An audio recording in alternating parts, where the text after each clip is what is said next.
YouTube. Why? We were in, what was it, middle school?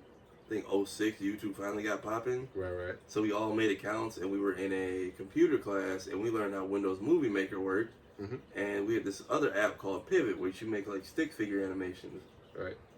So we were all anime heavy. We were just like, let's see who can make a video this week and get the most views. And this is back when YouTube still had like it was almost like MySpace. You had like the little discussion board. You could post on people's walls and DM each other. So we would just post videos like, all right, who can get the most? Like, oh, I got 10. I got 15. Cool. I got like 20. Mm-hmm. And then I just like never deleted the account. And I was like, you know what? Why not? I see. Because it was what? Tafari, Tune? It was... It was my nickname, my initials, and then just got... So it was TYFARI GUY. It was TYFARI guy in the beginning. And then I just like, let's just go Tafari TV because that's too much for people to type in. Tafari TV is a lot simpler too. Yeah. As part of social media, as you have a simple handle, it's a lot easier to find you. Basically. But anyways, back to like why. So you just like this. Is this something I want to invest in? For what reason? Honestly, the skits became like therapeutic towards the end. Really? Because we had the little private Facebook group before the teachers infiltrated it for school. Mm-hmm. And I posted like a couple like memes in there just to be funny, and people were like, you should keep that up. I was like, all right, so let me do this like once a week on a Monday just to make like the start of the week suck less. Then I saw the dumb clout chasers of the world who got popular on the internet. I was like, I can probably do this. Let me give it one shot. So I posted it like the first week of school, my first skit, which was like, I think different, I forget what I even called it. It was basically people at different years of college. So it was like the freshman year, this is how you are. Sophomore year, junior, senior, super senior. Mm-hmm. And I was like, all right, y'all tell me how this is. If it's not funny, I'll never do this shit again. So then I was actually with our host at a soccer party before it got busted and we all had to scatter like roaches. And is this the one where I almost got tased? Was this our senior year? No, definitely not my senior year. I wasn't at this one then. This was like one of the first times. This is probably the only time I had been to that house. We'll come back to that. Put a pin in that. But, yeah, so I was like, all right, so let me try and get more creative with it. And then kept going. I was like, all right, so these are funny. Let me see if I take these out of this group page and if I started posting them. And I was like, let me see. And then this guy I've been following since, like, middle school, this dude named Daystorm Power. Yep, hilarious, makes a lot of music. One of the OGs. I know, I will always see King Batch as his friend because they kind of came up together and I don't even know. I think King Batch ripped off of Daystorm. No, they were like best friends. Like they basically like came up together and he was always like, Batch was always their friends. Like, bro, if you're doing a skit, let me know. Bro, if you're doing skits, I want so in. You need friends like that. So Batch was just always that friend who's like, if you're doing something, I want in on it. Let me in. Kind of like what we doing now. Right. So Batch was just eventually got big on Vine. So Batch is his own man now, but I'm always gonna look at him as Daystorm's friend because see, I only knew Daystorm. That's crazy. That's how I was. If you ever watch Equals 3 Ray William Johnson growing up? No.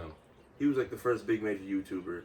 I found Batch and this dude Israel85 because before reaction videos got popular, basically Ray was what Tosh.0 and all those other shows became. Really? If you made it on Ray and your viral video got picked, you suddenly had a new flood following. Okay. So I found Batch through that, but Daystorm, back to what I was saying, Daystorm basically was like, if you're gonna do content, open your accounts. Nobody wants to be like, hey, that skit was funny, and then come up to a locked page. Exactly. So I was like, all right, let me unlock my page, and I started getting more people coming in. Mm-hmm. So it blew up, got in trouble a few times at school, got fussed at a few times at work, at various jobs. And I'm like, technically I didn't do anything wrong, you just morally don't agree with what I'm saying. Correct. But I wouldn't be saying these things or talking about things, as you'll learn if you watch me after this, if there wasn't stuff to talk about. Mm-hmm. Like, you will fuel this fire, I'm just another twig in the blaze. So the question I always have when like jobs and like school and stuff get into, because now we're getting into a new world where multiple people can have a voice and they can make money while still having a regular 9 to 5. Exactly. Why is it that you think that jobs or schools will basically tell you how to basically try to control your content? I don't know why that is either. Like, especially in what I majored in, like the tech field, right? The tech field right now is like that kid who got invited, luckily, by one of the cool kids to the party and is now trying way too hard to fit in. Because You think?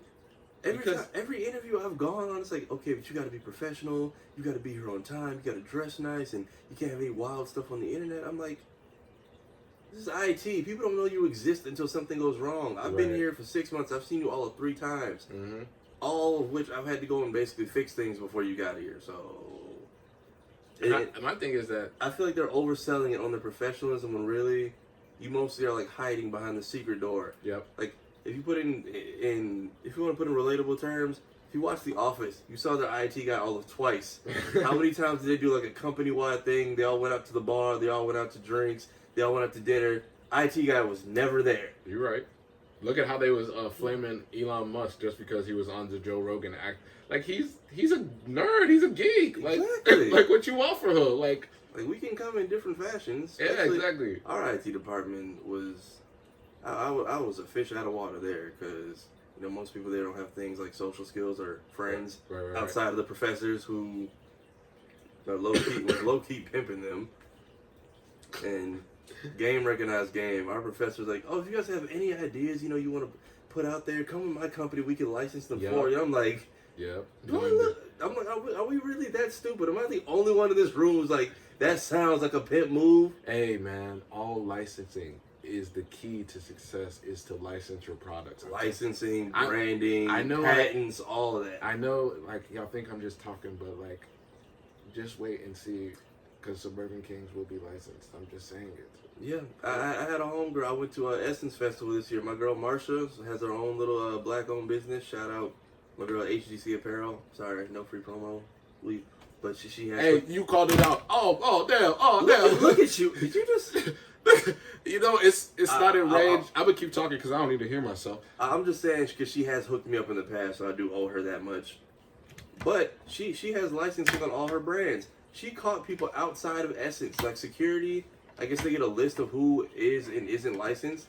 Security brought her boxes of her knockoff clothing from outside of the festival. What? Like outside, like if you went to the Buck Stadium, y'all were like broadcasting inside. Yep. And it's like they brought you a box of fake Suburban Kings t-shirts. Oh, that would be wild. I'm suing. Because some hustler on the corner had them. I'm suing. And she literally was on Instagram with me in the background like, this is what I'm talking about. This is why I get paperwork. Y'all cannot legally do this to me or I will come and find you. And then I go on Rainbow and I'm looking down at my shirt. I'm like, so I messaged her. I'm like, Marsha, ain't this your She's like, send me a video and a picture of the location. I got some work for them. So I've heard brands be stealing from people, but until I saw it with my own eyes, you will not be surprised who will steal your whole persona. Everything. Yeah, that's why you should always, if you think it's valuable, you should definitely register it with the state and all that stuff because it protects you legally. If you don't do it in the courts, then you don't have any rights to it. I know I've heard that story from one of my other guys too. He was actually on the podcast, but yeah, it was crazy. It's crazy how people will see you having some type of success and then they'll just steal it or try to bite your name. But that's besides the point.